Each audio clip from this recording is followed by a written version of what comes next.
avec la mise en place, après le début de manifestation par l'hymne national, bien en venir et le détail du programme. S'en suivra l'exposé des motifs par le coordonnateur national Désiré Bombile. Et après ça, nous allons prendre les questions des amis de la presse et les réponses du coordonnateur national. Et à 15 h juste, nous allons finir la cérémonie. Alors déjà, je vais passer la parole au docteur Désiré Bombile sous vos applaudissements. Vous le savez, le mot sécurité alimentaire, c'est un mot qui a été toujours utilisé dans le langage commun de la population et aussi des autorités et voire aussi des institutions internationales. Ce que nous appelons sécurité alimentaire a été toujours pour nous une grande préoccupation et nous travaillons dans ce sens-là. Et aujourd'hui, nous bénissons le Seigneur qui nous a rendus capables de prendre en charge cette vision des choses pour que nous puissions commencer à défendre et à lutter contre l'insécurité alimentaire. Avant d'y arriver, j'ai voulu vous parler de l'action des nutritionnistes du Congo. Les nutritionnistes du Congo, en sigle ANICO. ANICO a été créé le 17 décembre 2019 et a pour le but principal de faire la promotion des nutritionnistes et de son travail. Longtemps négligé, cette personne qu'on appelle nutritionniste a été toujours et encore négligée dans notre pays et le domaine de la nutrition reste encore vierge dans les vrais sens du terme. L'ANICO a pour la grande mission sociale de protéger la population contre plusieurs offres alimentaires qui semblent être nuisibles pour sa santé. Comme nous le savons, les militaires ont un rôle important de protéger la population et leurs biens. Les nutritionnistes est aussi un policier ou un militaire qui protège la population par rapport à la gestion de son assiette. C'est un fardeau qui est dans le cadre des nutritionnistes et travaille dans ce sens-là. ANICO a plusieurs objectifs par rapport à cette grande vision de protéger la population. Nous avons voulu travailler pour permettre à ce que toute la population soit informée de ces rôles que les nutritionnistes ont sur la vie de la société. Et parmi les grandes visions ou les grands objectifs que nous sommes en train de mener, c'est aussi d'aider la population à comprendre, décerner ce que nous appelons la sécurité alimentaire, savoir les éléments qui influencent l'insécurité alimentaire et aussi aider la population à savoir bien gérer son assiette. Car, dit-on, la vie et la mort sont au pouvoir de l'assiette. L'assiette tue plus que la guerre. Et nous avons l'habitude de dire, dis-moi ce que tu manges, je te dirai comment tu mourras. En ce jour spécial du 15 juin 2024, où nous lançons notre grande campagne sur la sécurité alimentaire, nous avons voulu vous dire pourquoi nous sommes engagés dans cette grande lutte de lutter contre ce que nous appelons la sécurité alimentaire. D'abord, il faut qu'on note, en 1996, il y a eu un sommet au niveau des Nations Unies et ce sommet avait essayé de définir ce que nous appelons la sécurité alimentaire. Et cette sécurité alimentaire a été définie avec 3 axes. Le premier axe, c'est aider la population à manger suffisamment bien. C'est-à-dire être à la hauteur de manger tout ce qui est possible pour lui. Avoir l'accès économique et physique d'entrer en poche de sa nourriture. Deuxième axe, l'aliment doit être sain. Et troisième axe, l'aliment doit être nutritif. Partant de cette définition, nous avons remarqué, sans mâcher les mots, que la population congolaise se trouve dans l'insécurité alimentaire. Pourquoi? Parce que manger pour la population congolaise, c'est déjà un luxe. On ne mange pas comme il faut parce qu'on n'arrive pas à manger selon notre faim. Deuxième axe, la plupart des aliments que nous proposons à la population ne sont pas sains. Ce qui montre que nous sommes en train de violer ce que nous appelons la sécurité alimentaire. Et non seulement les aliments ne sont pas sains, mais également les aliments ne sont pas nutritifs, parce qu'ils ne contiennent pas de valeurs qu'il faut pour amener la population à avoir une bonne santé.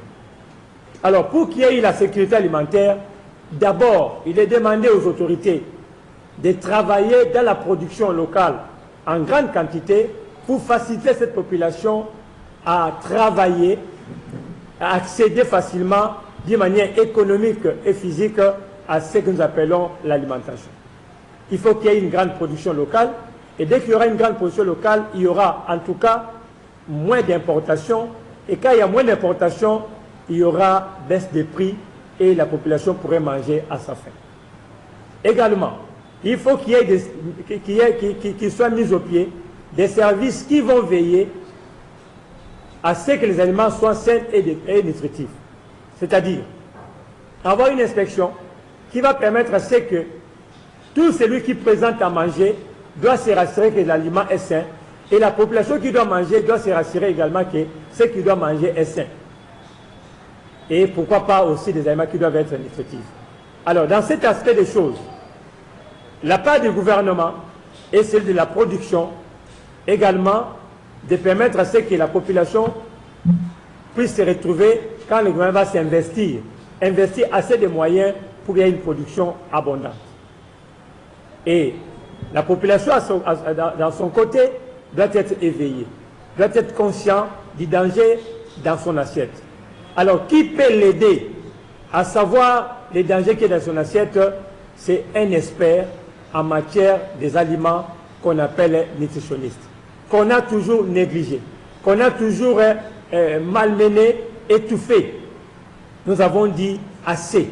Il est temps que nous puissions lever les tons pour jouer notre rôle de protection de la population par rapport à son alimentation.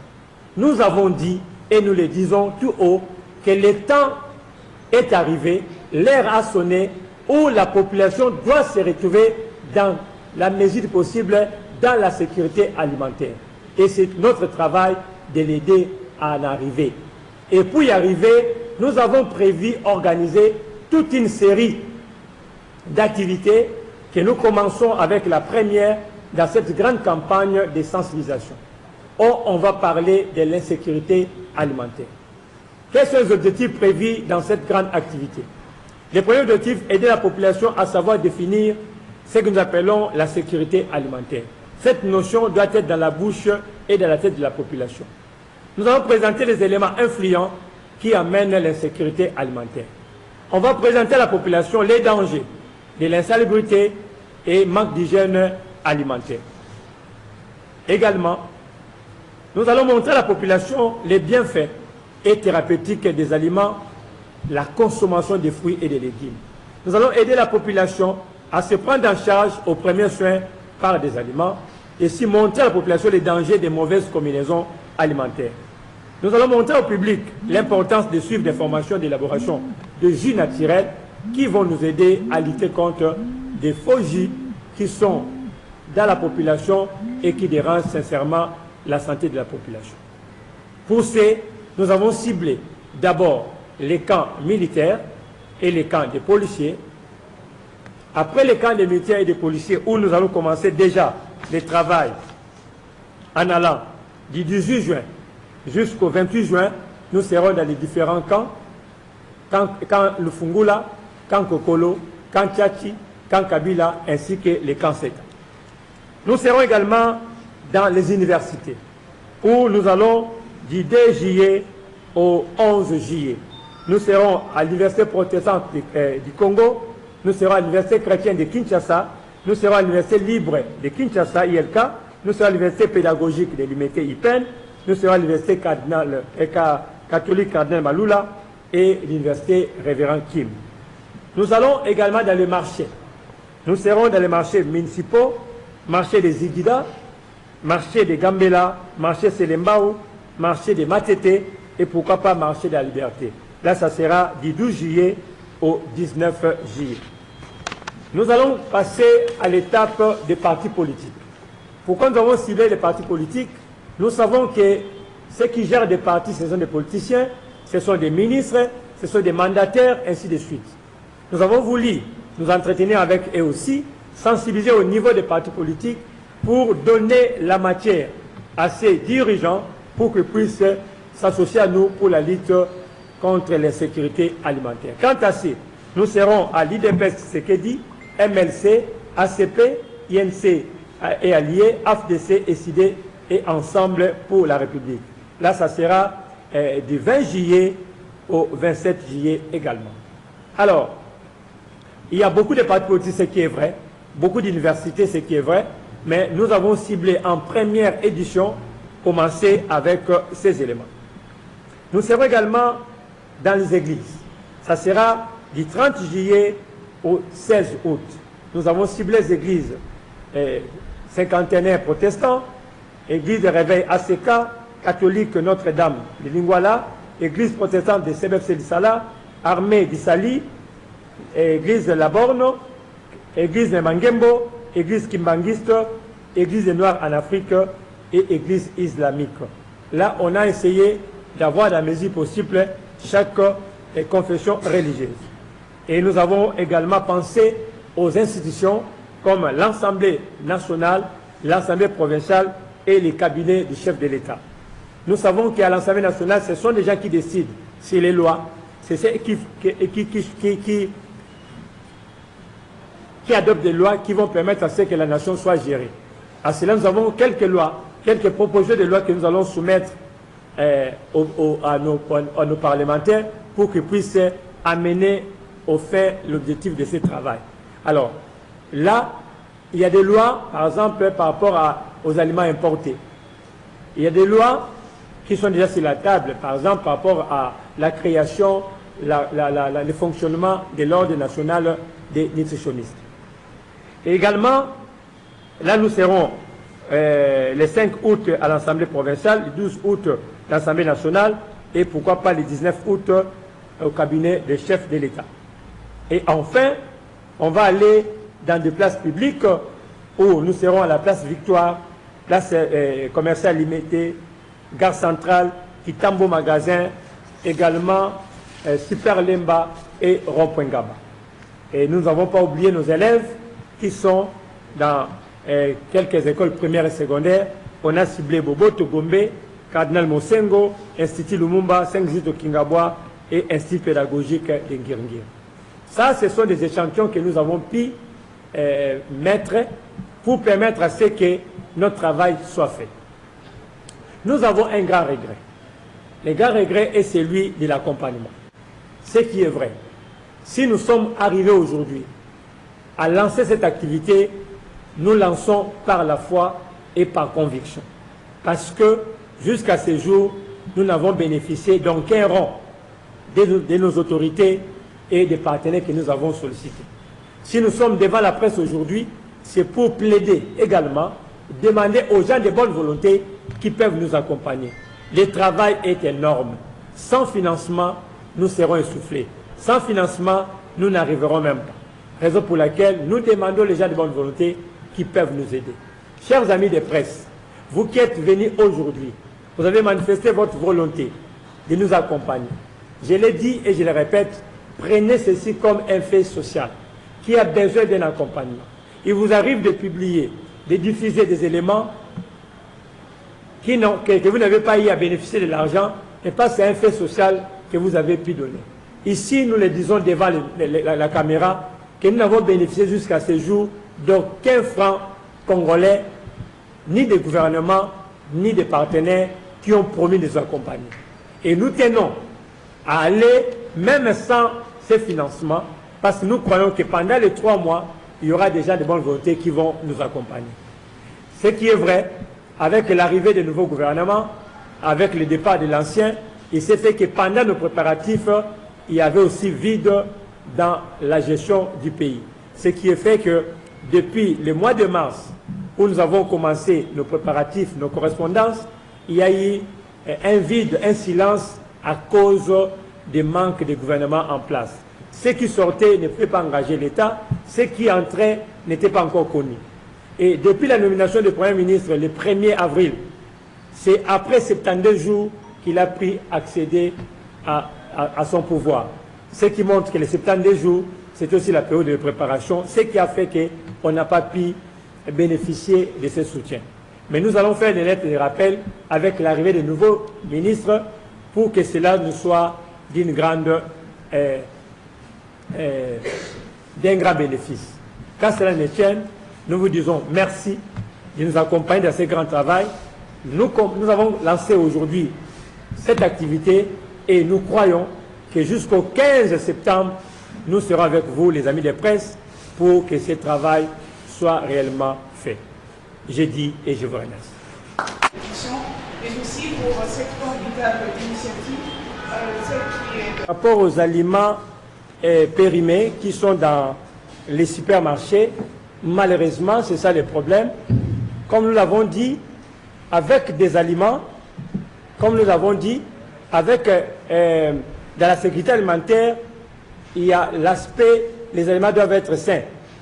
Quand on dit aliments sains, c'est-à-dire ne contient pas de bactéries, ne sont pas encore périmés en bon état. Alors, il y a des services qui ratent leur mission en laissant des choses comme ça entrer. Raison pour laquelle nous avons dit, nous étant nutritionnistes, nous plaidons et nous faisons des démarches pour qu'on puisse attribuer aux nutritionnistes les mandats des inspecteurs par rapport à ces problèmes des aliments avariés, impropres, mal présentés, mal conservés, toutes ces choses-là. Parce que nous sommes du domaine, nous connaissons les dangers et nous sollicitons qu'à notre niveau, la responsabilité nous revienne. Parce qu'aujourd'hui, je peux trouver des trucs pareils, mais j'ai quel mandat pour dire quoi que ce soit? Ou peut-être ce qui expose même les choses à même les sols. Dans nos marchés, nous remarquons ça. Mais on n'a pas un mandat pour dire que voilà, vous faites mal, vous faites ceci. Et nous sollicitons, dans la mesure possible, auprès des autorités, que nous puissions avoir ces mandats-là qui va nous permettre à ce que nous puissions faire bien notre travail. Et par rapport à ceux qui ont déjà consommé des aliments avariés ou des aliments malpropres, en tout cas, le danger est déjà là. Parce que vous devez le savoir, que la plupart des aliments qui sont au marché aujourd'hui ne sont pas de bonne qualité. Et tout ce qui n'est pas de bonne qualité a pour conséquence amène la maladie. Et la maladie est déjà là. 90% des personnes qui souffrent aujourd'hui de différentes maladies, 90% viennent de nos mauvaises habitudes alimentaires. Nous avons les taux des hypertendus aujourd'hui élevés, les taux des diabétiques aujourd'hui élevés, les taux des AVC aujourd'hui élevés, nombreux. Nous avons des cas aujourd'hui avec les insuffisants cardiaques, les insuffisants rénaux. Tous ces gens-là, aujourd'hui, souffrent en grande quantité de mauvaises habitudes alimentaires. Même des problèmes de cancer, la grande majorité, notre mauvaise habitude alimentaire. C'est pourquoi notre travail sur le terrain, c'est aider la population, ceux qui ne sont pas encore malades, à prévenir. Parce qu'en mangeant, on peut prévenir, en mangeant, on peut aussi attraper la maladie. On peut aussi guérir. C'est notre travail sur le terrain serait d'empêcher la population à continuer à demeurer dans l'erreur pour continuer à consommer de n'importe quoi. Je l'ai dit plusieurs fois, même dans mes interventions aux médias, que ce n'est pas parce que nous sommes pauvres, nous devons consommer ce qui est impropre. Alors les dangers, les prix à payer pour les frais sont tellement exorbitants, mieux vaut prévenir que guérir. Donc ceux qui sont déjà malades, ils sont sous traitement par-ci par-là et les coûts varient selon l'état de la santé de la personne. Et maman, vous avez cher et que la population n'a pas de possibilités. Je l'ai dit dans mon allocution qu'il y a la part des autorités d'investir comme il faut dans ce domaine de la production locale. Une production grande dans les aliments bio éviterait d'abord l'importation en grande quantité comme on le vit aujourd'hui. Parce qu'apparemment, nous ne vivons que de ce qui vient de l'extérieur. La grande majorité de ce que nous consommons aujourd'hui vient de l'extérieur. Nous allons voir du riz venant du Pakistan, venant de Chine, ainsi de suite. Toutes ces choses-là, parce qu'au niveau local, il y a moins de production.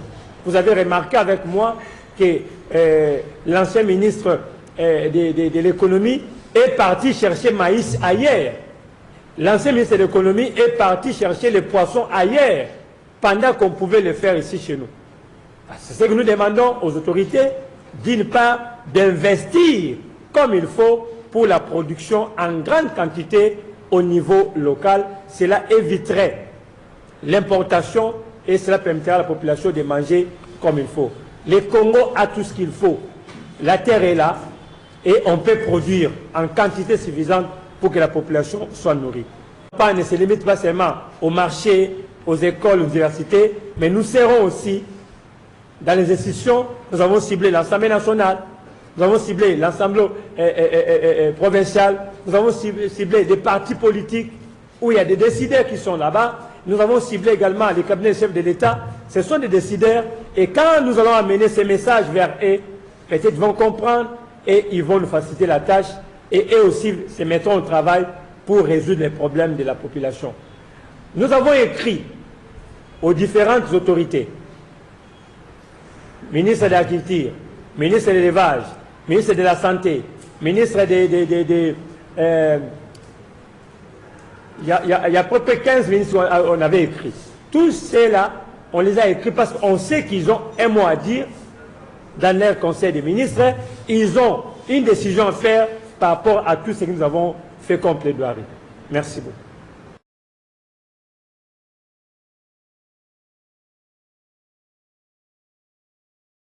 Disons ici, c'est notre grande préoccupation. Quand on parle de sécurité alimentaire, c'est-à-dire, il faut que le peuple mange. Il faut que la faim soit écartée du milieu de la population. C'est ça. On ne peut pas parler que le peuple est dans la sécurité alimentaire quand il a faim. On ne peut pas parler du peuple qui est dans la sécurité alimentaire quand il y a des aliments variés. On ne peut pas parler du peuple de la sécurité alimentaire quand les aliments ne sont pas nutritifs. Des jus que nous voyons ici en plastique, qui sont des colorants, des sucres ajoutés et des essences. Ce sont des jus qui détruisent. Nous avons des cubes que les mamans nous mettent dans la nourriture. Ce sont des choses qui détruisent.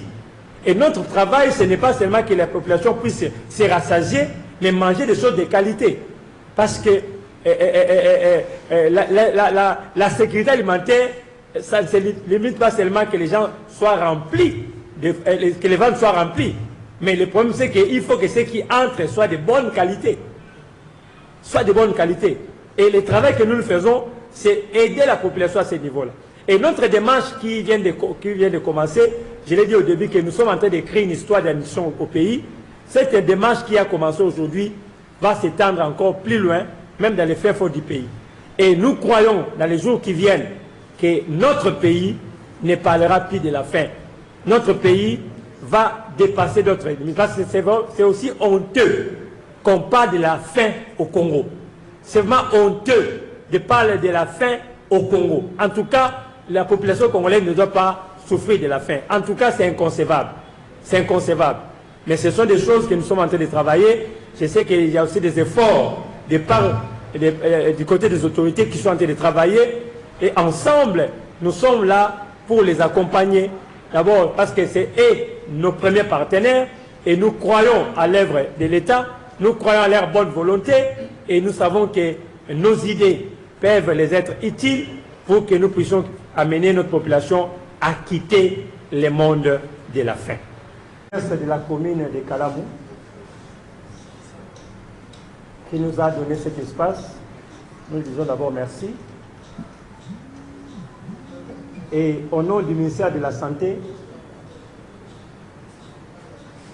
et au nom de la NICO, avec tous ceux qui sont derrière moi, nous déclarons ouverte cette grande campagne de sensibilisation que nous avons lancée aujourd'hui. Nous sommes le 15 juin, nous allons jusqu'au 15 septembre. Et nous allons chuter le 15 septembre avec une grande fête de notre sortie officielle. Nous voulons dire à la population, plus jamais seule, comme l'a toujours dit le chef de l'État, à qui nous rendons encore des vibrants hommages. Il a dit « plus jamais seul ». Et nous empruntons ces mots-là pour dire à la population « plus jamais seul ». Parce que l'ANICO et tous ces nutritionnistes que vous voyez derrière moi sont à vos côtés. Ils vont militer, ils vont travailler jour et nuit pour que vous ayez une alimentation saine et nutritive. Cet ANICO qui vient de commencer, qui vient de naître, a des grands projets, des projets de production locale. Parce que nous avons pensé aussi commencer à produire au niveau local, lutter contre des mauvaises habitudes alimentaires en présentant des bons aliments. Même si nous luttons contre les jus que nous déplorons ici, nous devons être en mesure de produire nos propres jus. C'est ce que nous allons faire, c'est ce que nous allons réaliser. Tenez seulement cette phrase, plus jamais seul. Nous sommes avec vous et nous irons plus loin avec vous. Merci. Nutritionniste, Fier de l'être. nutritionniste, pas un pas sans nutritionniste. Enfin, notre slogan. Nutritionniste, fier de l'être, nutritionniste, pas un pas sans nutritionniste.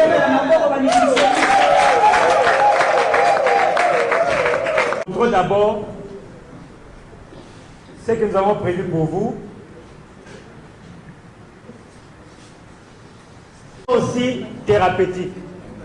Vous qui avez des problèmes de constipation, ce jus est fait à base de baobab.